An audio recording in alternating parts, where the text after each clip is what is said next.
I feel for many of you, the energy that you're bringing to the table, we have here the Eight of Cups.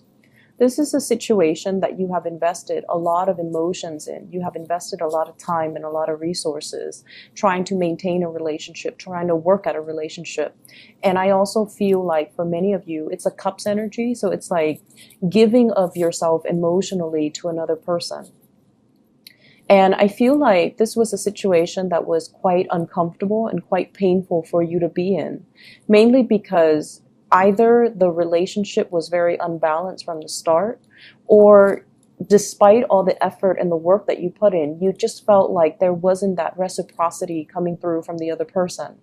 And so with the hearts in the reverse, it's almost like emotionally, it was very taxing. It was very difficult. And you felt very alone and isolated in this process through the entire time frame that you were dealing with this person.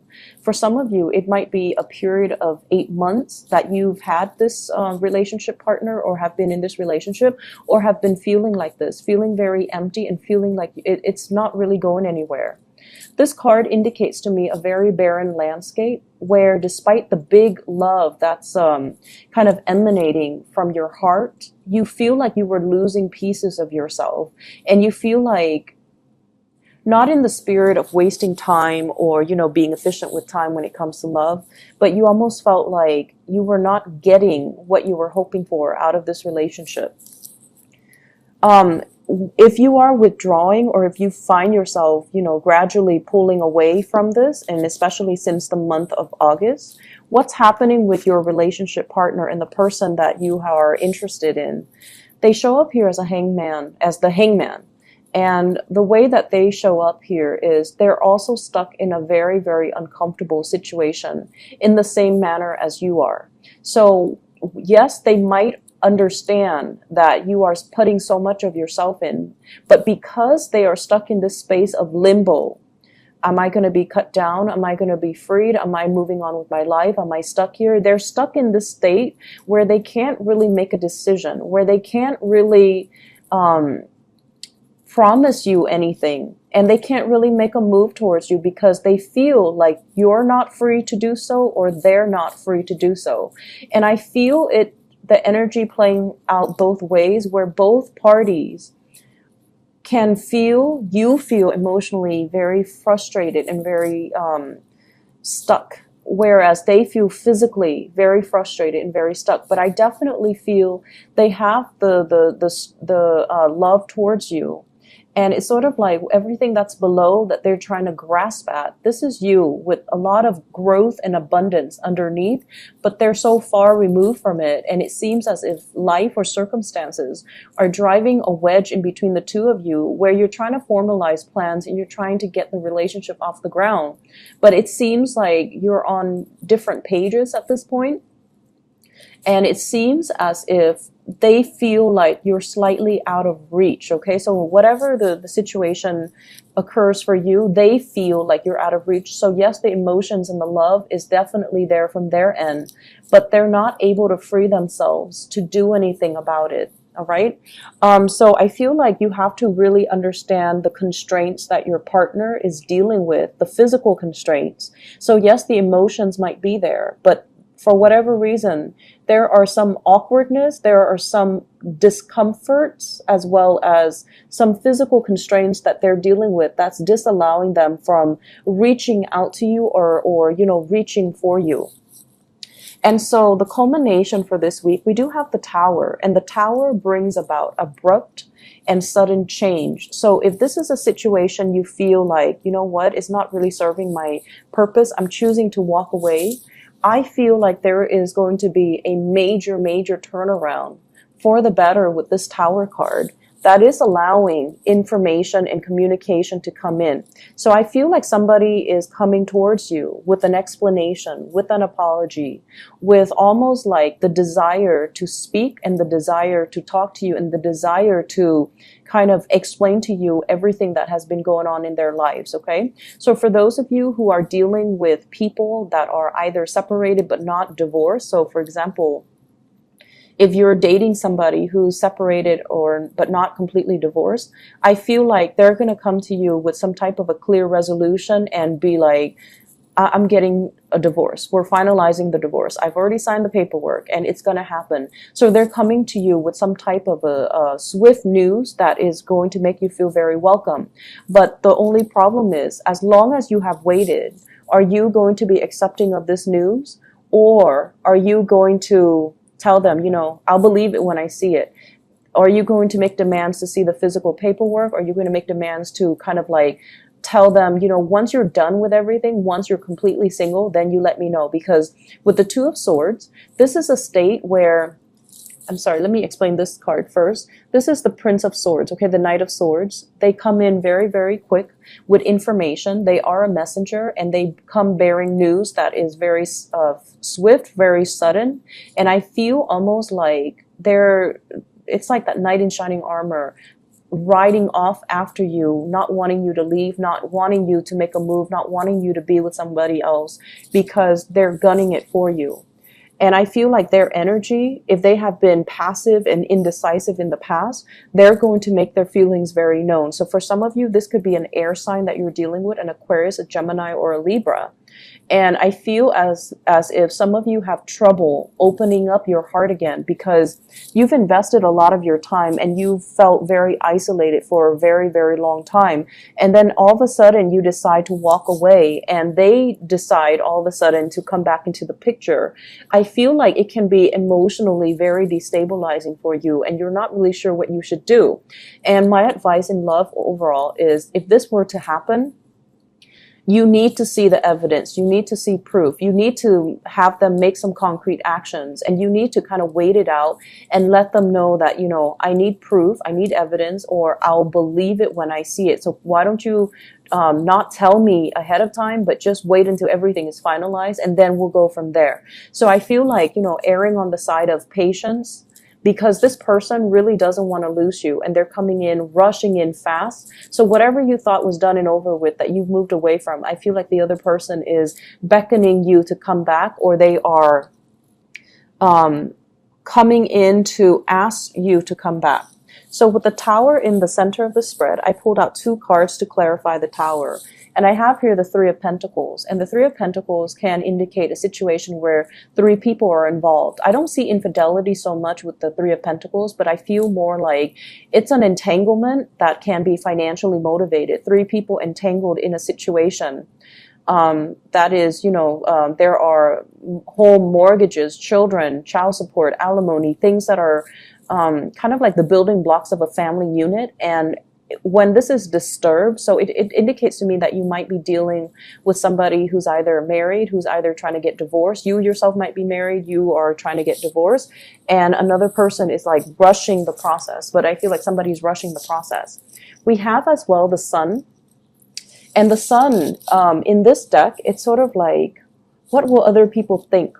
It's sort of like someone who's very reputation conscious, someone who's in the public eye, who has a lot of people that are looking up to them. They're when they do well, everyone will see. When they do poorly, everyone will see. So they're highly visible in their professional life, or they're highly visible to the people that they're around.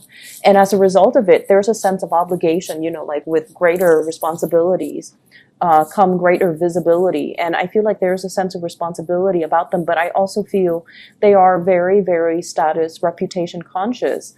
And so they're trying to avoid airing out dirty laundry in public.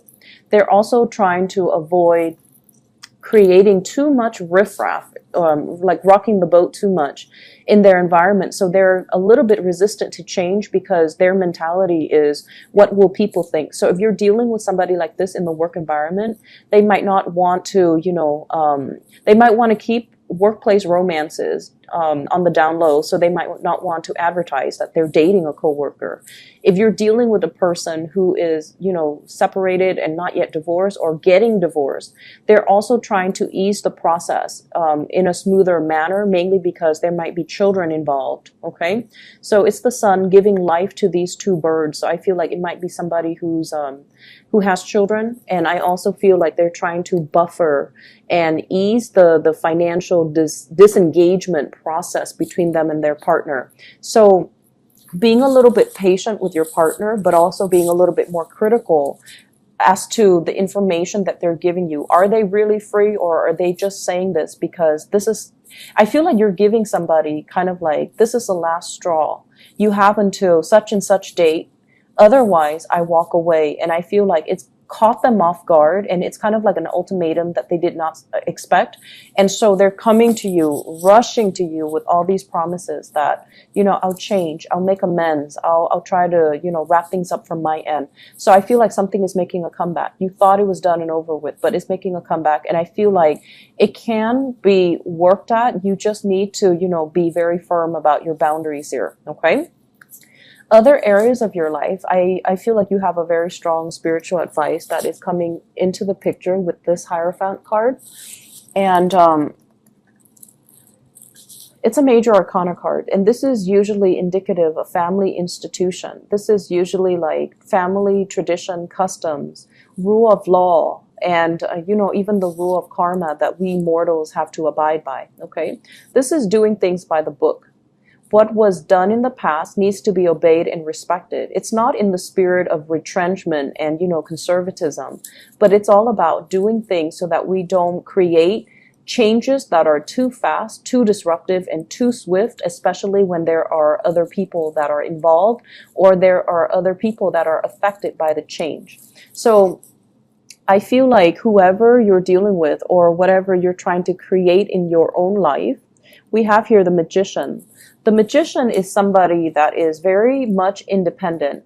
They only think about, what they can conjure up for themselves, what they can manifest. And this is somebody who's a little bit of a untraditional, unorthodox, and they kind of live for themselves. So I see like you're dealing with someone who might have a little bit of a selfish streak, or they're kind of like, they're out to live the good life. Okay. There might be overspending. There might be a lot of opportunities for you as well to wine and dine with really rich, really wealthy clients, for you to wine and dine and have a really good life that's coming through for this week. And I feel like for many of you, this is on a client basis where promises are being made on a very grand scale, but at the end of the day, you want to make sure that they're able to follow through. So I feel like in opposition to the Hierophant, this is sort of like doing things that are tried and true. And this is kind of like forging our own path and doing whatever that feels good for us. So actions and consequences, okay? The major advice here is you can definitely straddle some type of a middle ground, or find some type of a middle ground where you don't have to err on one side, too much conservatism, and then on the other side, too much individuality, because that can also create a lot of friction in the environment and with the relationships that you're trying to foster for yourself. So erring on the side of, having kind of like that middle ground, that sense of balance, I feel is going to be really good for you. I see many of you working on a contract client basis, and you're out, wining and dining your clients in order to close a deal. So for those of you who are self-employed, in particular with this 9 of Coins, it indicates basically being able to land really lucrative assignments, being able to land large portfolios or very wealthy, very well-endowed clients, and having to add that to your portfolio that will grow for you and that will manifest for you. So commission paychecks, I feel like those are kind of coming in. Back pay, maybe even overtime pay, all of these things are coming into the picture for you for this week. And so financially, you're in a very, very good footing. However, I want to also advise you to, curb your spending for this week. Not because you are extravagant for this week, but mainly because if you are out, with business deal, business lunches, business dinners, make sure that, you keep all the receipts, you keep everything itemized, you staple everything that pertains to that one day together. So then you're not like ruffling through a bunch of receipts in order to get, your reimbursements. And with the Page of Wands, this is some type of a news, and I feel it's receipt related, okay? Receipts or payments or reimbursement or things that are like that. And I feel like it's linked up here with the 9 of Swords, which means things that needs to be accounted for. And I see like a lot of worries and anxieties here. And I feel like it might be finance related, where you might have misplaced some receipts. You might not have the reimbursement that you're looking for. And especially if you're spending a lot to woo a client or to get a client on board, and then you're kind of, you lost that receipt, or you're losing that paycheck, then it's going to be really hard for you to recoup your losses. Okay. And I'm also feeling as well, if in the past weeks you have been spending very, very extravagantly, this might be the week where things start to catch up with you. And it creates a little bit of a financial sore spot that you're going to have to work through, that you're going to have to, kind of plan out and strategize how you're going to be able to pay that credit card, how you're going to be able to recoup whatever it was that you spent an exorbitant amount of money on. So this is a good week overall for you to take stock, to not be too extravagant with spending, but have a better strategy when it comes to your investment, when it comes overall to money that's leaving your hands. I feel like on the work front, you're seen as somebody that has a lot of, it's almost like you have a sense of magic about you with this magician card, where you can talk big and you can conjure up these really grand plans. But when it comes to the people that you're trying to convince, I feel like they're going to go with the tried and true method. Okay. They're going to defer to the Hierophant, which is, if it's not broken, let's not fix it. If it's been done before and is proven to be successful, let's go with that. So they're going to err on the side of being more conservative, being less risk adverse, and being a lot more like sticking to the tried and true, or being a stickler for rules and regulations. So know your audience and know who you're advocating for, because all this glitz and all this glamour, it looks good in presentation, but at the end of the day, they might err on this side. So for those of you who are giving presentations, who are trying to win over, emphasizing your success track records, emphasizing how long your company has been around, emphasizing, how long you have been in this position, I feel like that's going to bode a lot better for your credibility. Okay. So, there's a lot of things happening for you guys for this week in love, and also in your work and other areas of your life. So I would say all talk and no action is not the right way to go. And I feel that energy kind of blurring across the two readings. So if someone over and over and over again has been all talk and no action, I feel like, and honestly, I do feel this coming from your relationship partner, but I also feel in a certain way it's coming from you. So if someone has just been, saying things to appease another person, or making promises that they can't keep, all of it is going to boil over. And I feel like someone is going to get what's coming to them. Like, you've been saying this for 3 months and nothing has been done about it. So that can potentially play out in the work sector if that's the energy that you're embodying. And then in the relationship sector, I feel like you're walking away from a situation because you're dealing with someone who's a little bit of a talker, or somebody is walking away because they feel like you're not moving fast enough, or you're all talk and no action. So I feel like all talk and no action is not the right way to go in love and in life. And these are things that we need to be really careful about. And we need to, check ourselves if it's coming from us, and then check others if it's coming from other people.